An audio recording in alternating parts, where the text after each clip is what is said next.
slow, you can still go. Even when there's no hope, you can still go. I never answer to no, man, I still go. Go, go, go, go, go, go, go, go. Brian Giles from Brian Giles MTG, and I'm back with more March of the Machine spoilers. So, first up, we have Traumatic Revelation. A black and 1 for a sorcery that reads, target opponent reveals their hand. You may choose a creature or battle card from it. If you do, that player discards that card. If you don't, incubate 3. Ooh, that's nasty. You get something you can turn into a 3/3 creature, or you get to discard a card. That's some nasty stuff there. Next up, we have Realmbreaker, the Invasion Tree. So this is interesting. This is Realmbreaker before Wrenn took it over. 3 colors for a legendary artifact. Has pay 2, target opponent mills 3 cards and puts a land card from the graveyard onto the battlefield tapped under your control. It gains if this land would leave the battlefield, exile it instead of putting it anywhere else. Pay 10, sacrifice Realmbreaker, the Invasion Tree, search your library for any number of Praetor cards, put them on the battlefield, then shuffle. Oh, that's beefy though. 10? I don't know.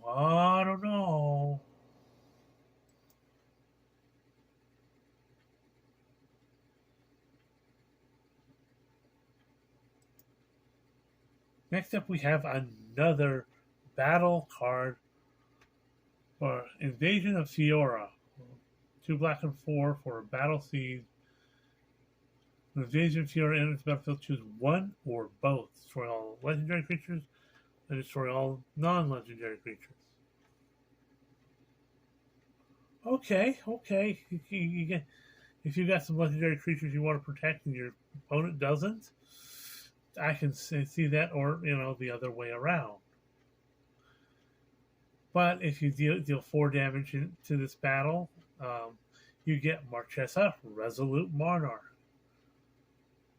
A 3/6 legendary human noble with menace and death touch. Whenever Marchesa, Resolute Monarch attacks, remove all counters from up to 1 target permanent. Ooh.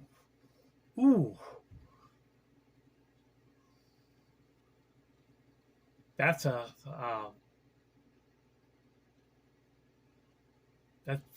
that could do all sorts of crazy stuff. Beginning of your upkeep, if you haven't been dealt combat damage since your last turn, you draw a card and you lose a life. Okay, it's kind of a Marchesa thing. She's a 3/6. She's a good blocker. She's got menace and death touch. Solid. Her first ability is really solid. You can take out planeswalkers. You can take out some of these stuff that has +1/+1 counters on it. Yeah. Especially if you got like a weenie breaker and your guys have all these counters built up on things.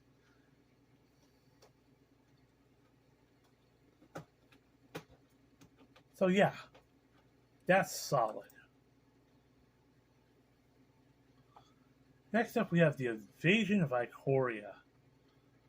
2 green and X. When an Invasion of Ikoria enters the battlefield, search your library and or graveyard for a non-human creature card with mana value X or less and put it onto the battlefield.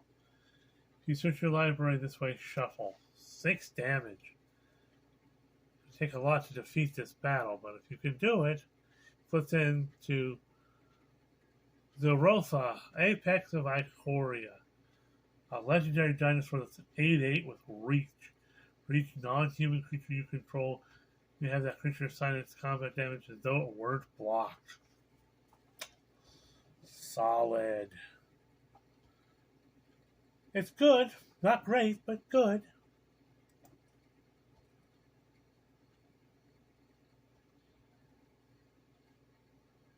Alabaster Host Sanctifier. A white and 1 for a 2/2 Phyrexian Cleric with lifelink. Simple common card. Stoke the Flames. 2 red and 2 for a instant that has Convoke. The creatures can help cast a spell for each creature you tap. Casting the spell pays 1 mana that creature for 1 colorless or 1 mana of that creature's color. Stoke the Flames deals 4 damage to any target. That could be useful.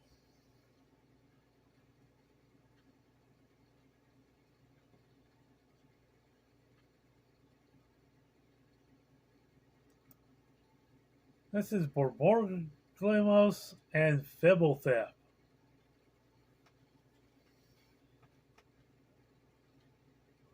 This is this team up card. So it's a green, a blue, and a red, and 2 for a 6/5 Cyclops Homunculus.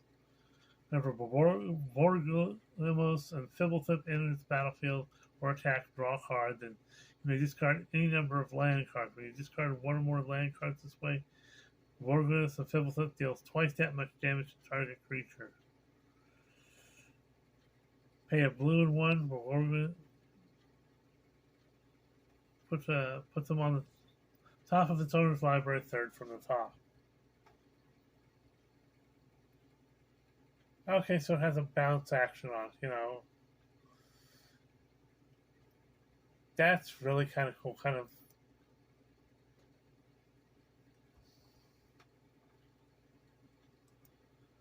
Next up is Quintorius Loremaster. This is Quintorius from Strixhaven.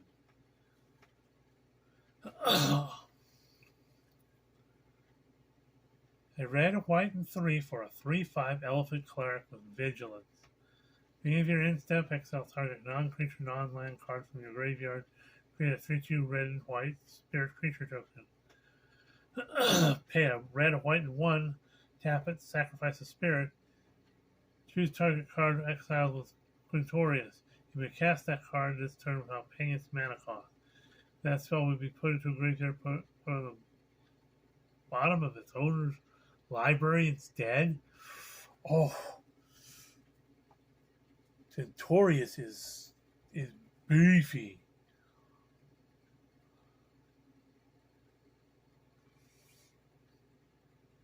You thought he wasn't a fighter. You thought he was all about the lore. Now he's using the lore as weapons. Hoo-haw.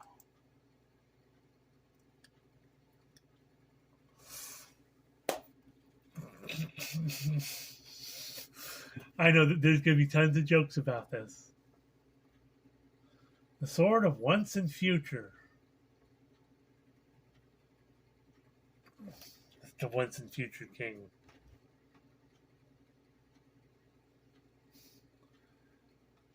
If that's not an Excalibur reference, I don't know what is.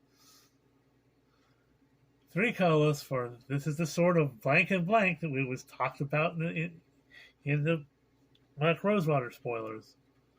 So equipped creature gets +2/+2 and has protection from blue and black. Whenever a creature deals combat damage to a player, Surveil 2. Then you may cast an instant or sorcery spell with mana 2 values 2 or less from your graveyard without paying its mana cost. That spell would be put into your graveyard, exile it instead. Equipped for 2. That's solid.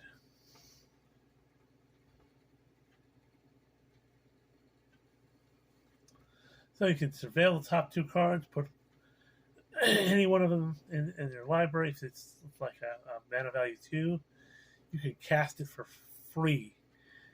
That's solid.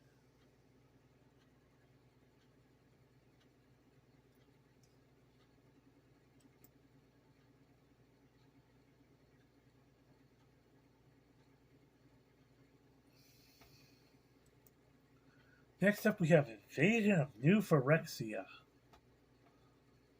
A white and blue and X for battle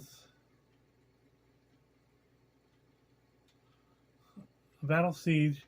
Invasion of New Phyrexia enters the battlefield. Create X 2/2 white and blue creature tokens with vigilance. You have to deal 6 damage to flip it. When you flip it, it becomes Teferi Akosa of Zhalfir. 4 loyalty legendary planeswalker Teferi, +1 loyalty, draw 2 cards and discard 2 cards, unless you discard a creature card. Okay. -2, you get an emblem. What? A -2. That's not even his ultimate. You get an emblem with Knight you control, get +1/+0, and have Ward 1. Yo, Night deck. Oh my. Bleep, bleep, bleep, bleep, bleep. And a -3, tap X creatures you control. When you do, shuffle target non-land permanent and opponent controls. Mana value X or less into its owner's library. Also, you kind of get to bounce something back in somebody's library. That's heavy. That's a good planeswalker. I mean, all you have to do is pay 3, and you can, and if you have some way of attacking, you can flip it real quick, like. And if you keep those,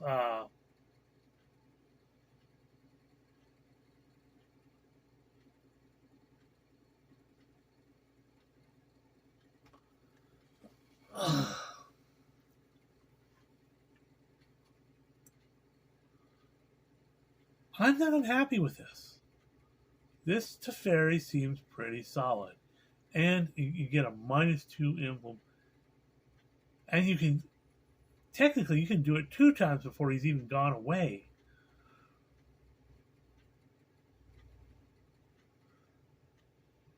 I'm liking this. It's just, getting that invasion all done. But I'm sure if you're playing a Knight deck, Knights are cheap. This could be pretty solid. I can see this being a theme.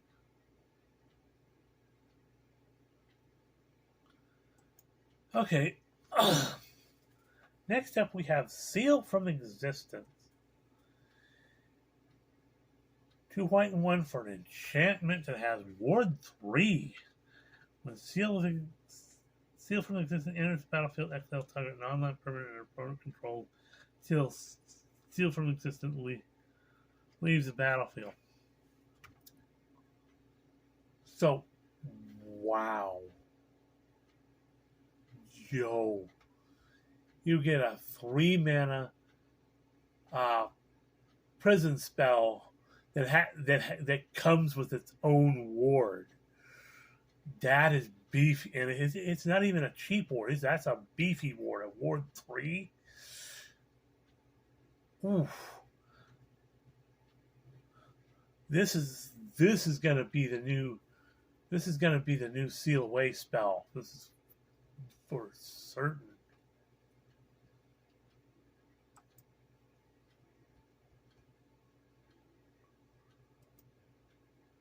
Transcendent Message. Here's that 4 blue mana thing that was talked about in the Rosewater spoilers. 4 blue mana and X with Convoke, and you draw X cards. Well, that's a blue thing. Don't know how well that's going to be received, but that's a blue thing.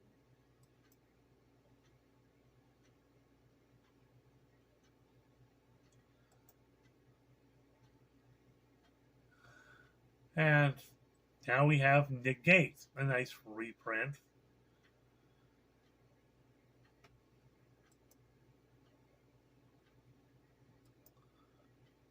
Next up, we have Elspeth's Smite. A single white mana, Elspeth's Smite deals 3 damage to a target attacking or blocking creature. The creature would die this turn, exile it instead.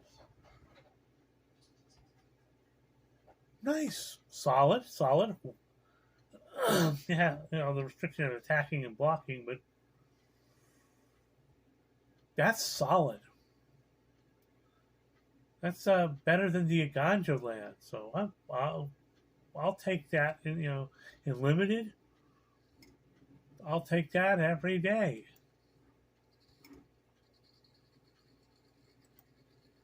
Next up is Mirror's Den Avenge.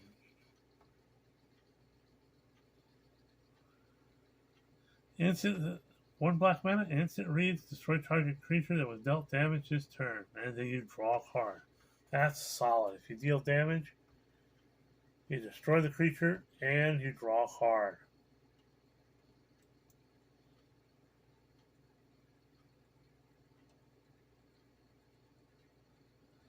Next up, we have Guardian of Ghirapur.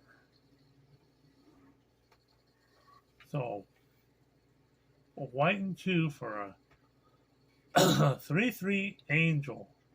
Guardian of Ghirapur enters the battlefield, exile up to 1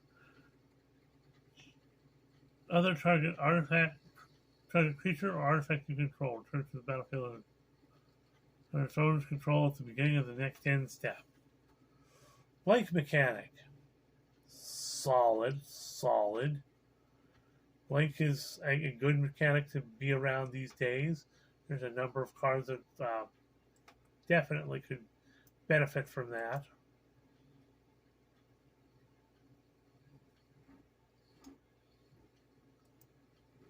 Invasion of Tolvada. So it's a siege with 5 damage points. When Invasion of Tolvada enters the battlefield, return a target non-battle permanent card from your graveyard to the battlefield. It's for 1 white, 1 black, and 3. So it turns into the Broken Sky.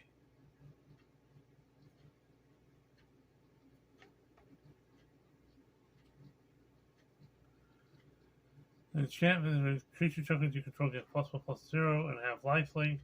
Means your end step create a 1/1 white and black spirit creature token with flying. Okay. Seems kind of weak to me. I'm not sure how much play it'll see. But if you're playing in a token deck, like a Might Mommy deck, yeah.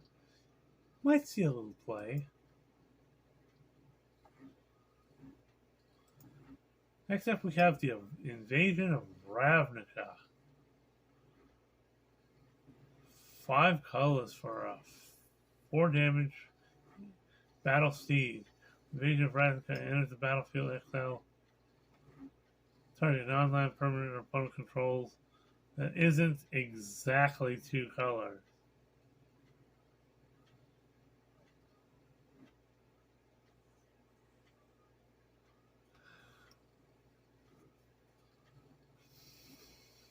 Okay.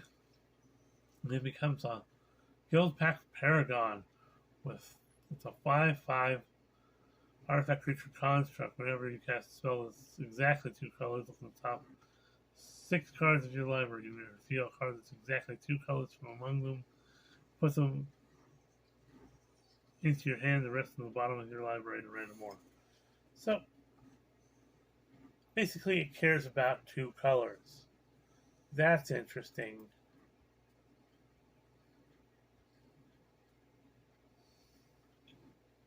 Next up, we have Zergo and Ojitai. A blue, a red, and a white and 2 for a 4/4 legendary orc dragon with flying and haste. When Zergo and Ojitai has hexproof as long as it enters the battlefield this turn. Whenever 1 or more dragons you control deal combat damage to a player or battle, look at the top 3 cards of your library. Put one of them into your hand, the rest of the bottom of your library in any order. You may return one of those dragons to its owner's hand.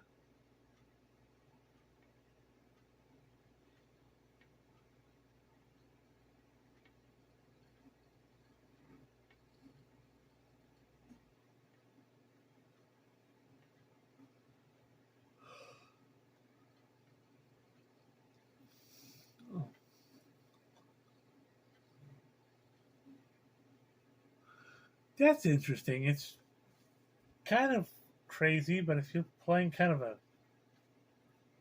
janky dragon deck, that might work. These are kind of like commander team-up cards. Next up, we have Monastery Mentor. That's another reprint.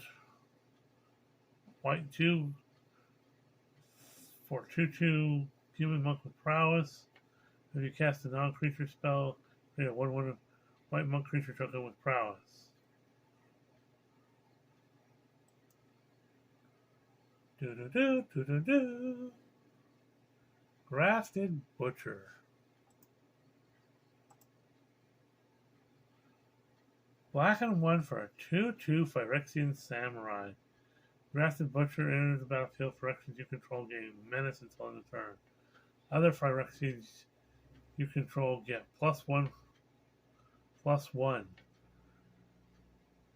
Pay a black and 3, sacrifice an artifact or creature, return Grafted Butcher from your graveyard to the battlefield, activated only as a sorcery. Ooh. A Phyrexian Lord. Ew, that could be nasty.